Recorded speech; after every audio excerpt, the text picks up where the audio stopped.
Good morning. My name is Liz Bebo, and I am one of today's worship associates. We welcome you to our worship service this morning. We're so glad to have you with us today, whether you're joining us in person or virtually, whether you're here for the first time, or whether you've been attending longer than you can remember.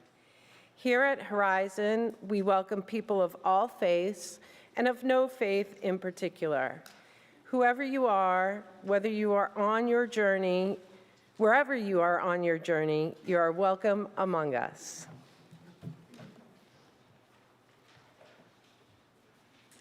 And now I think we have announcements.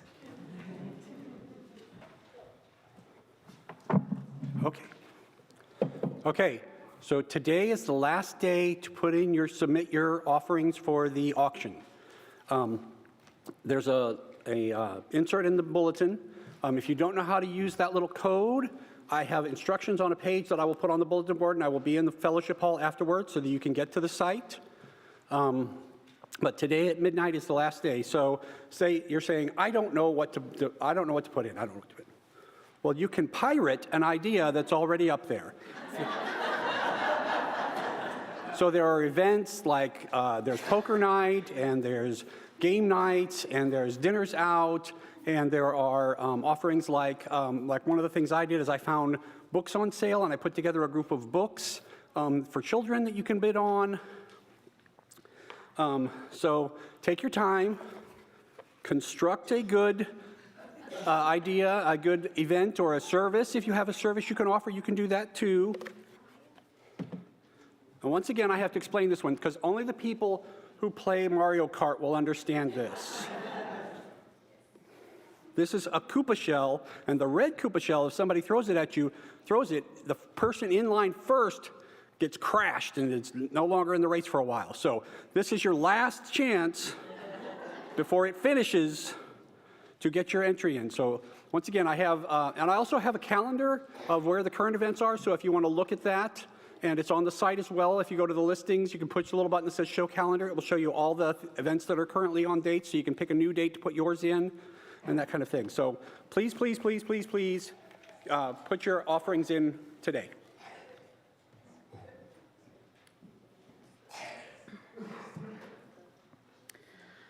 I have two other things I'd like to share with you all this morning. The first is that there will be a potluck after our worship service today.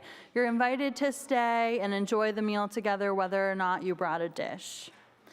Additionally, in our orders of service, which I do not have one up here, there's a little dinner plate, I believe, so that it has space for you to write something that you're grateful for. You may have something other than a dinner plate. Maybe it's a bowl, a basket. You're finding them. So we'd love for you to write those, and we're going to collect them after the service and make something really beautiful. So we'd like to hear from you.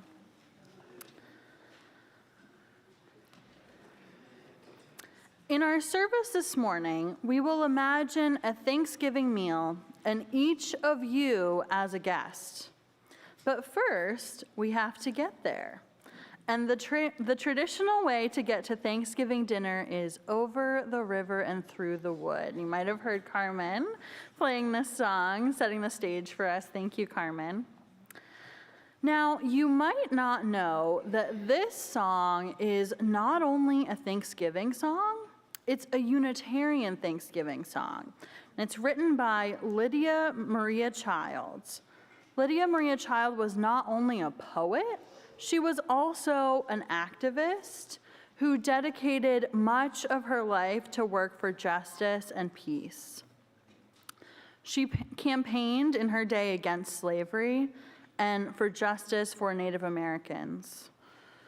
So now not all of us go over the river and through the wood to Thanksgiving, and since we live in Texas and not in Massachusetts, very few of us ride a sleigh this time of year or really any time. Some of us might take cars to Thanksgiving. Others may take a plane. Some might even have Thanksgiving in their own homes. Some people will have pumpkin pie and turkey. Others will have tofu. and still others might just have a regular, ordinary meal. This Thanksgiving, some of us will be with company, and other folks may be alone. But all of us are part of a community. If you are here today, you are part of this community. So come, let us worship together.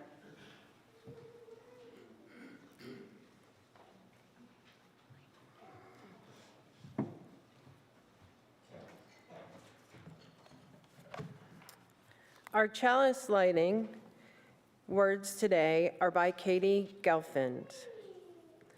We light our chalice as a symbol of gratitude as we celebrate the abundance of our lives together. In this sanctuary, we harvest bushels of strength for one another and offer our crop with the hands of compassion and generosity. In the authentic and gentle manner of our connections, we cultivate a simple sweetness to brighten our spirits. May we be grateful for the ways we nourish and uplift each other, for it is the sharing of this hallowed time together that sustains us. Please rise, embody your spirit, and join me in the words of our affirmation. Love is the doctrine of our church. The quest for truth is its sacrament, and service is its prayer. To dwell together in peace, to seek knowledge and freedom, to serve humanity in harmony with the earth, thus do we covenant together. Please remain standing for our opening hymn, number 1010, in the teal hymnal, We Give Thanks.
Autumn, traditionally a time of harvest and celebration with loved ones, a time to reflect and express gratitude for all that is good in our lives. Before us is an empty table, a symbol of all the possibilities this holiday season. Why do we set the table? We have a table here because we believe in community, in what we have to give and receive from one another. We are fed in relationship, and the table is our symbol. Now, let's decorate the table. Let's start with a tablecloth. I know someone here in the audience has a tablecloth. There it is. Why do we have a cloth on the table? We have a cloth on the table because just as the cloth is made up of individual threads woven together, each life is interwoven with other lives.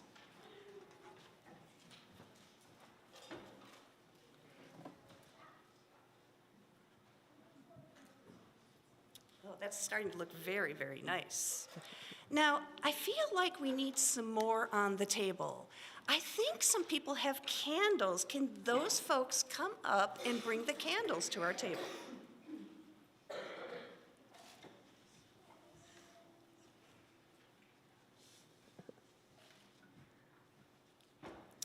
Why do we have a candle on the table? We have candles on the table because we believe in the light of faith, the light of hope, and love.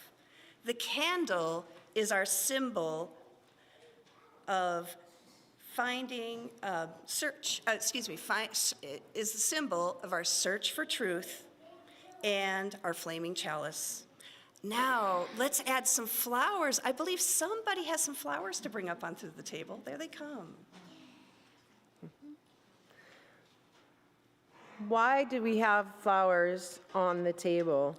We have flowers on the table so that we remember to see the mystery and the beauty of the earth, which continually surrounds us. Flowers are a symbol of the grace which springs into our lives.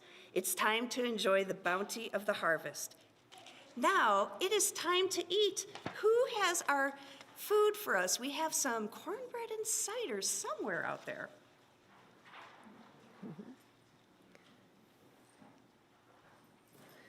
Why do we have cornbread and apple cider on the table?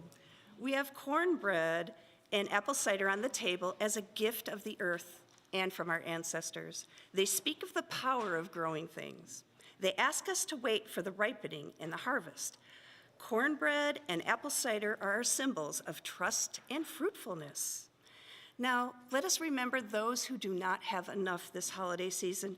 Who has our MetroCrust basket to bring up?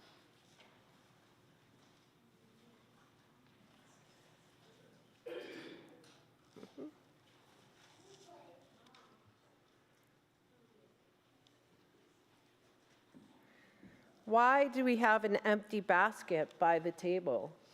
The empty basket is to remind us to welcome unseen guests at our table. All those people who share this earth with us. The empty box reminds us to give from our fullness to those who have need, so that we may all know justice and peace. Well, our table is set. We prepare to welcome our whole human family to sit around it in just a few minutes.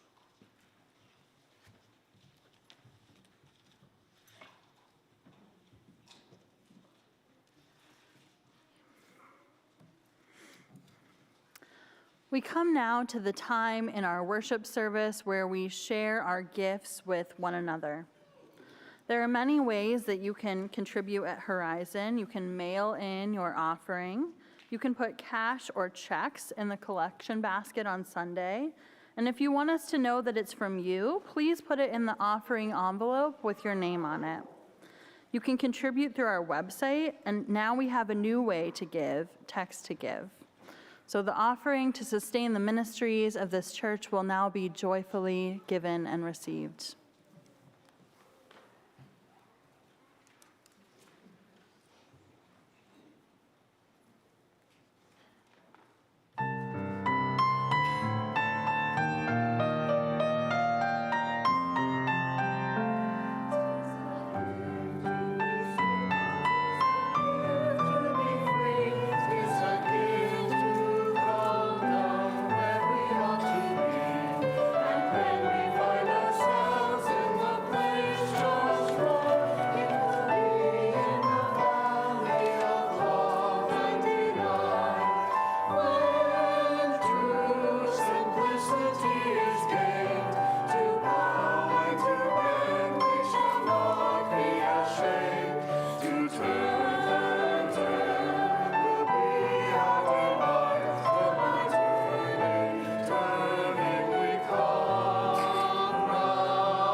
Here before us is the table of relationship set with love, beauty, trust, and fruitfulness.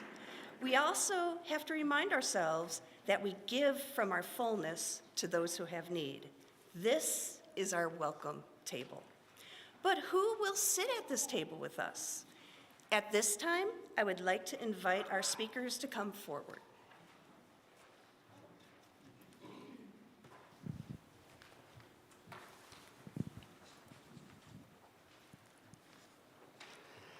I will sit at this table. I am family. Each of us is born into a family, and some of us build families of partnership, blood, or adoption as we walk through life. Here with me are your mother, your father, siblings, grandparents, stepfamily, and in-laws, your children and your grandchildren. To this table, I bring the joy of being with family, but also the sorrow and pain that sometimes comes with troubled relationships.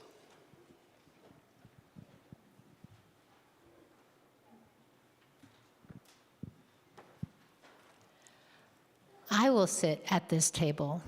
I am friend. We find friends in every part of our lives, and friends find us. Here with me are your best friends, your close friends, your dear friends, far away friends, and live next door friends. I bring the laughter, support, and sharing that our friends who are close as family provide, but also the loss of drifting apart or choosing different paths to this table.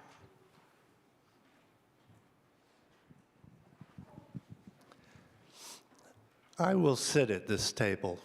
I am neighbor. Some of our neighbors are very much like us.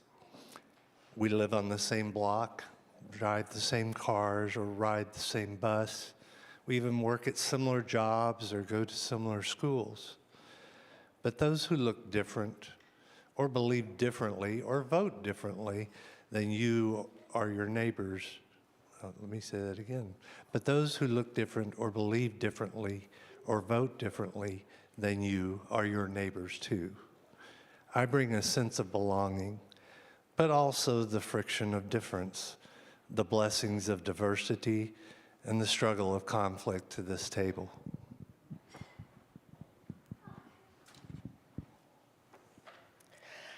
I will sit at this table. I am one of your human family of 8 billion people. Most of us humans live in Asia and Africa. About a third of us live in poverty, and about a quarter of us humans are children. I bring the gift of potential born in every single person and the beautiful tapestry of human life on planet Earth.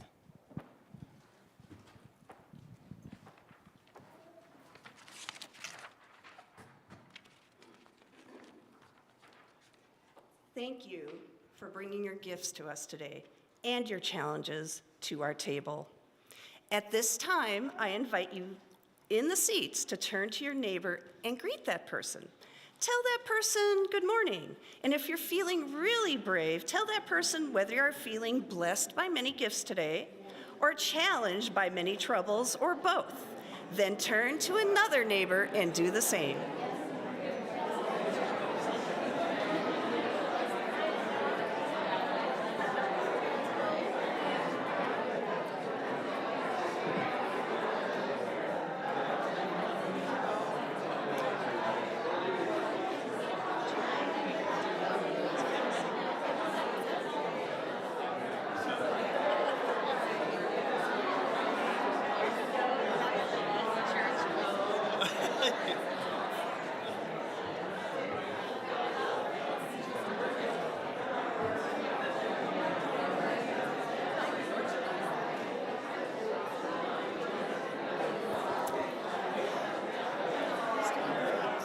All right, I hate to interrupt our greeting. It is time for us to sing again. Will you please rise in body or spirit to sing We Gather Together, hymn 349 in your gray hymnal.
And over the meal, while the food is being prepared, people gather first in kitchens. Everyone knows the party is always in the kitchen first.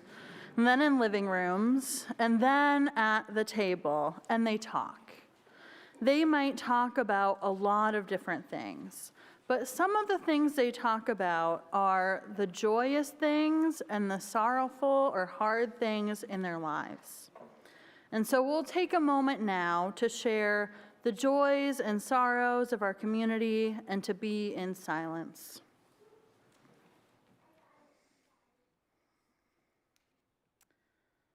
We have first a mixed sorrow and joy.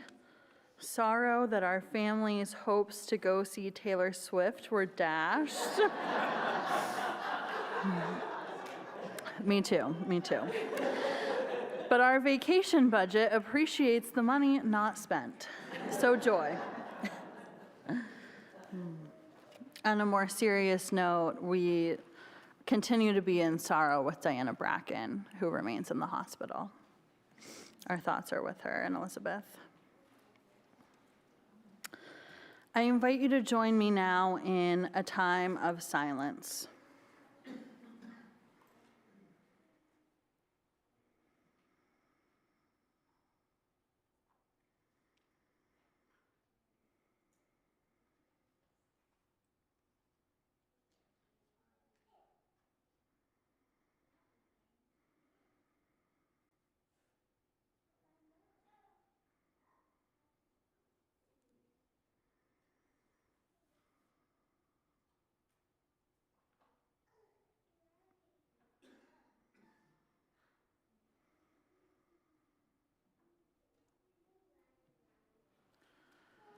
Let us break our time of silence and stillness and meditation now by joining and singing our responsive hymn, number 123, Spirit of Life.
For thousands of years, people all over the world have gathered on festive occasions to share in the eating of a special meal.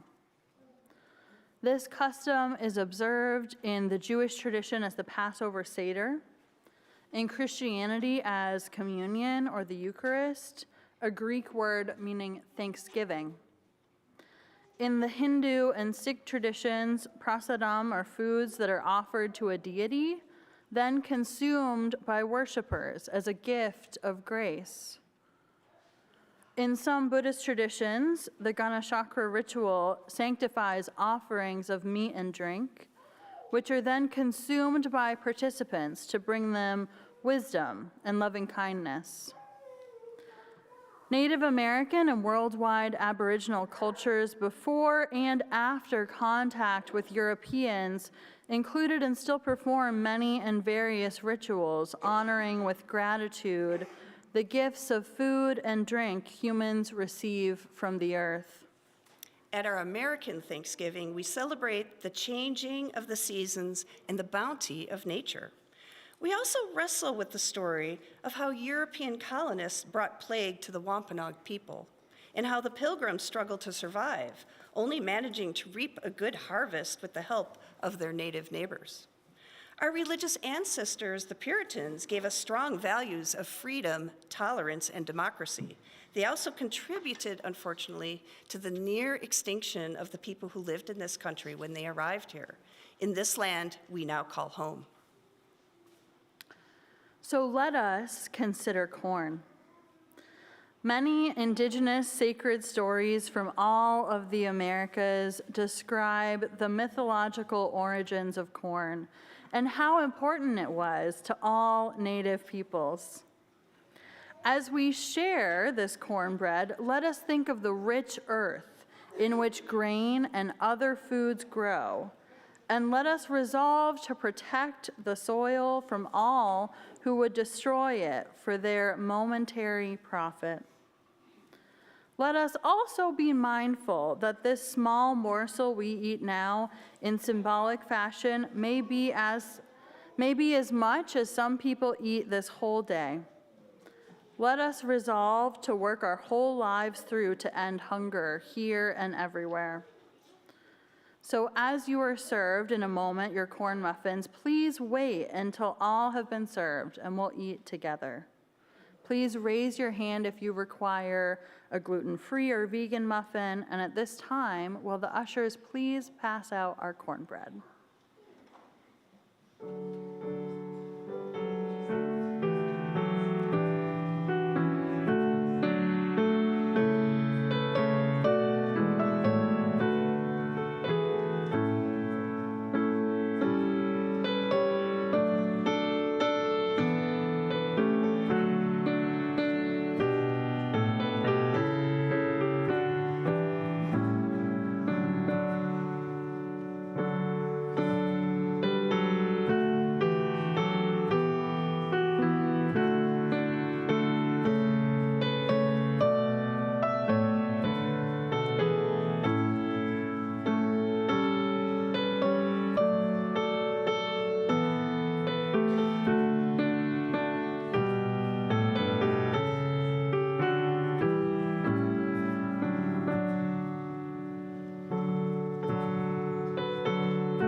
So as we eat this small morsel of cornbread, let us think of those things for which we are grateful, for those things which we regret, and the path of those seeking justice, which lies open before us.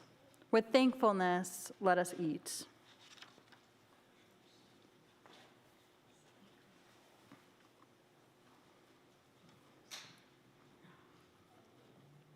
Now, let us consider apple cider.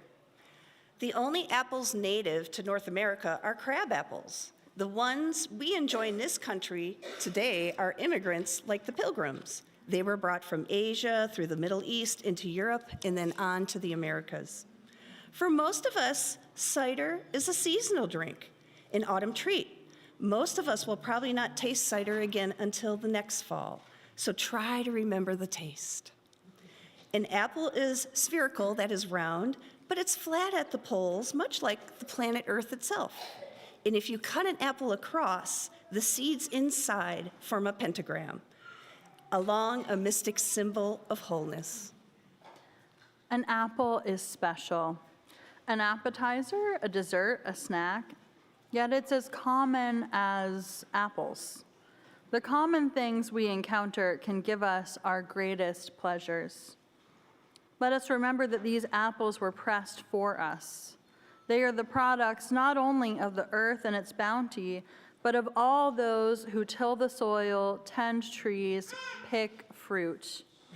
Farm and orchard laborers are people we almost never see, but without whom we could not live. So now, we'll have the ushers pass out our cider, and we'll wait until all have been served to enjoy.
Would you please raise your glass of cider?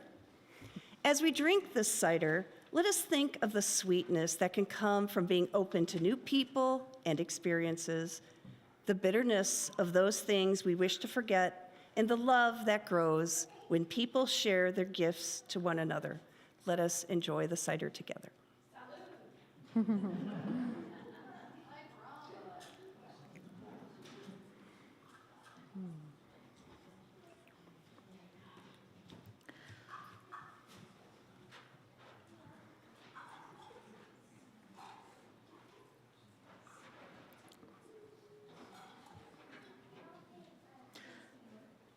As you're finishing your cider, I invite you to join me in a moment of prayer.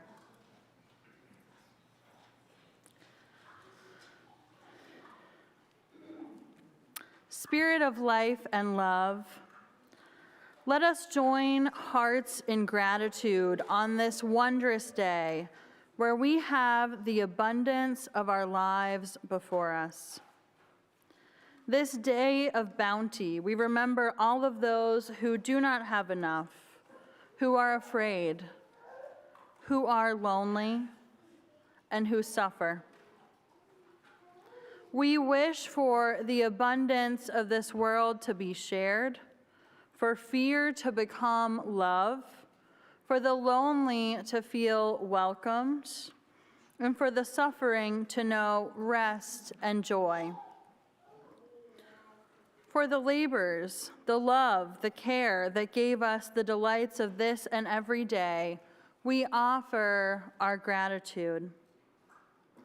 For the nourishment of our spirit, the challenges that strengthen us, and the friends we have on the journey, we offer our gratitude. For all that is our lives, for these good gifts, we offer our gratitude. May gratitude for our abundance move us to act with compassion for all those in need. Amen.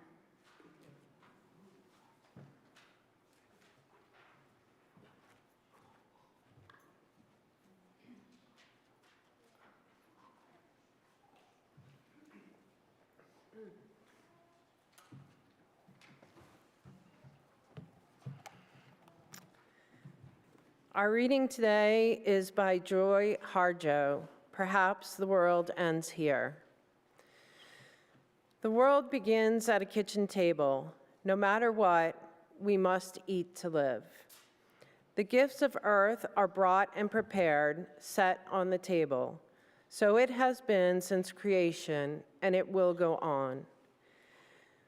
We chase chickens or dogs away from it, babies teethe at the corners, they scrape their knees under it. It is here that children are given instructions on what it means to be human.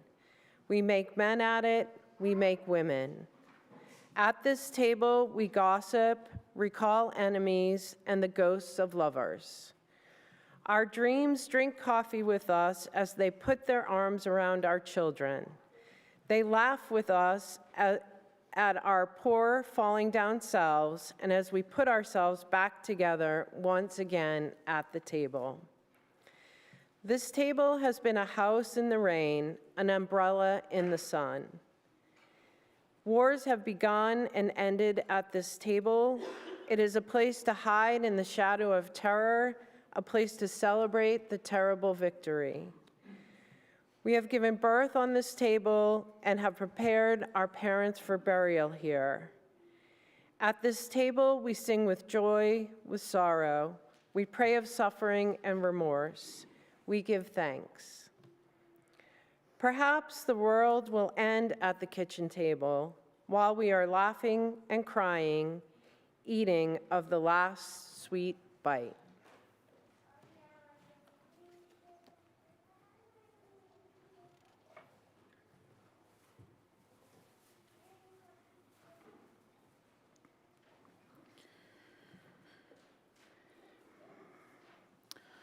So during our worship service today, we are holding many things in tension. As Joy Harjo says, perhaps the world ends here, here being the kitchen table. The intimacy of the place we sit and drink and talk and grow and age and somehow become who we are. This is right up close to the heart of life. Growing up, no matter what else was going on, my family, my mom, my dad, my sister, my brother, and myself all tried to sit down for a meal together each night. We would light our chalice, hold hands, sending a squeeze around the table. And this was one of my early entries into the realm of the sacred in the everyday, of the things we do to recognize that there's something special in each day amidst the chaos.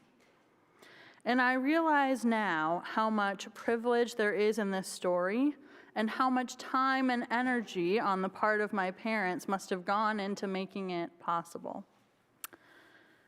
This is by no means to say that everything was perfect. There's no such thing as a perfect person or a perfect family. There were arguments and thrown food and real serious disagreements. And there were deep questions asked and answered, times that we laughed until we cried. That garage sale kitchen table saw so much life. But like all of the places where love lives, our collective table is messy. Some of us, I'm sure, will be traveling to see loved ones this week or hosting folks in our homes. And while we might be excited, there might be anxiety too, for a lot of reasons.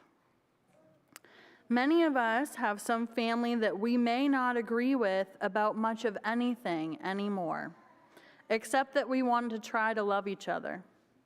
And we might have different ideas about what that love might look like. Blood does not always mean that connections are easy. For others of us, there may be questions about food and life stage and relationship status and kids. And it can be joyful, and it can also be a lot. Messy, too, is the reason for our gathering. We have talked already this morning about the reality of the first Thanksgiving, a reality much different than the one we may have learned growing up in school, depending on how old you are. We know that our country's beginning was not one of authentic sharing, but really one of greed, of taking, of harm, of violence. And all of us who are not indigenous to this country, which is almost all of us, must recognize and reckon with this reality. We must acknowledge the reality that we stand here this morning on land stolen from people who lived on it for generations upon generations, before the idea of owning land was even a thing. For many Indigenous folks in North America, Thursday is not a day of celebration, but a day of mourning what was to come for their people. We know, too, though, that harvest celebrations exist in many cultures around this time of year. And this is where I find myself going again and again at Thanksgiving. The thing is, there's stress and anxiety, and there's this really painful legacy to hold. And we need to try to do that work of holding. And because there is always an and to be had, there is also abundance, which is what the celebration of the harvest is about. There's this sentiment of, look at all that I have been given, that I have tended and cared for, and by some miracle, here's what I've received from the universe. And I am so grateful that I would like to share. And so this instinct to share what we have, to give thanks again and again for all that we have, even holding with us all of the painful parts, the strained relationships, the difficult conversations. This is how we gather at this table, the messy table. And at this messy table, where we don't sweep things under the rug, where we don't shy away from hard conversations, we are able to acknowledge that more than one thing can be true at the same time, and that change is possible. So at the table we have set here this morning, we acknowledge who's there, and more importantly, who's not. And we cultivate a willingness, an openness to change. We say unapologetically that we believe in a table that is crowded and messy, and it's messy in part because nobody is turned away. That we believe in a table filled with people who are willing to do the hard work of change and justice in the world. That we dream of a table filled with dreams of what might be. That is what we are grateful for this morning. May it be so. Amen.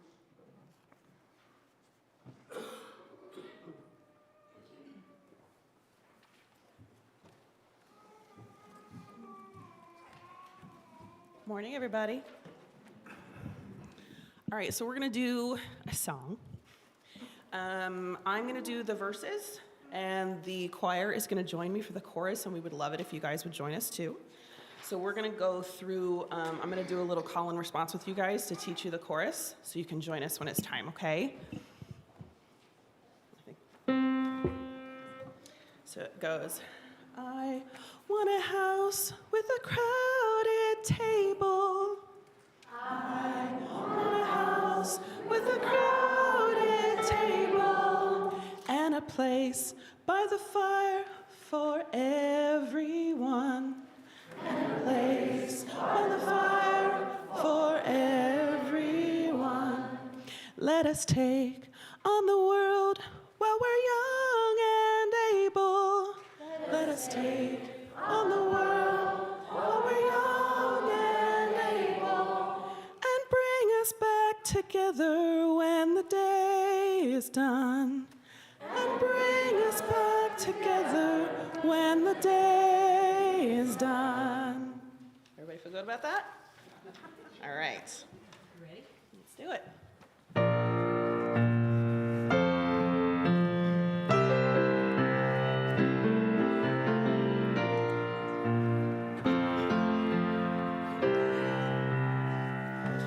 You can hold my hand when you need to let go.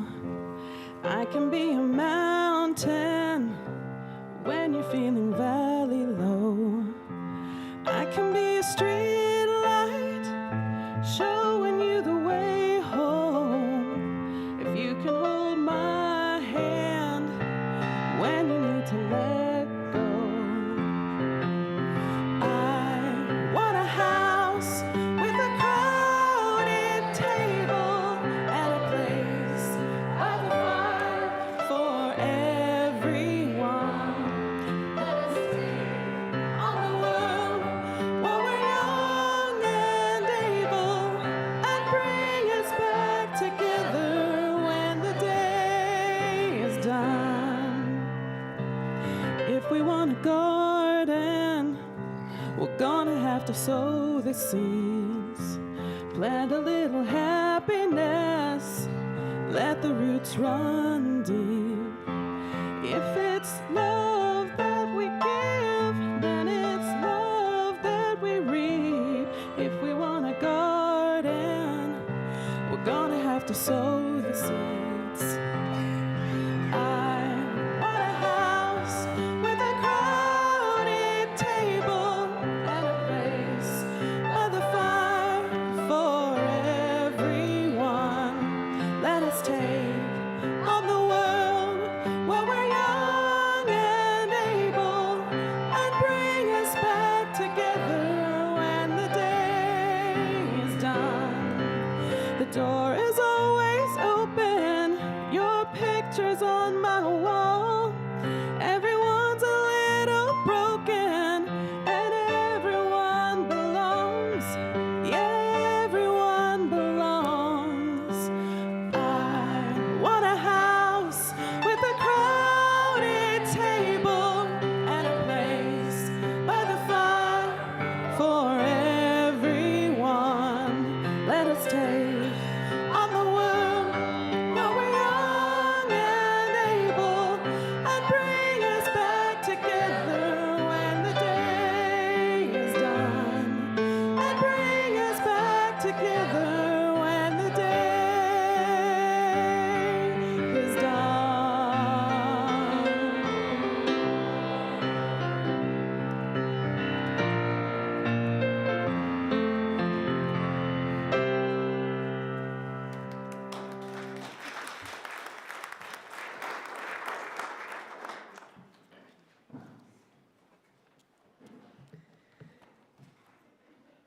We extinguish this flame, but not our commitment to Horizon's mission to welcome radically, love boldly, grow spiritually, and serve courageously.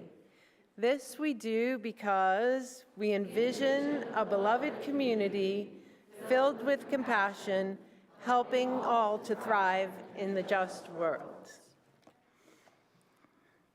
So friends, at this time, I invite you to join hands with those close to you if you're comfortable.